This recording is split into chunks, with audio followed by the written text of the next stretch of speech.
Can I get your panties? Absolutely. It's for research. It's important. Just wanted to ask you 3 questions. That might be a little weird, but you have to answer them really honestly. Okay, I have to meet. Oh yeah, are you shy?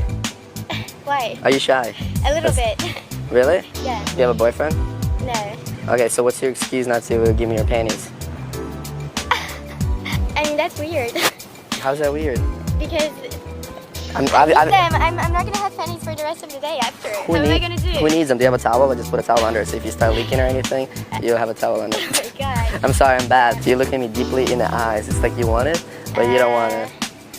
Why don't we just do it? Let me ask my brother. You serious? You want to do it in my car? Let's do it in my car. Oh my god. I love it. Oh, my glove ripped. Now I'm gonna get an STD. God damn it. Put him in here. Stop flashing it to everybody. It was supposed to be discreet. Alright. Cervical cancer.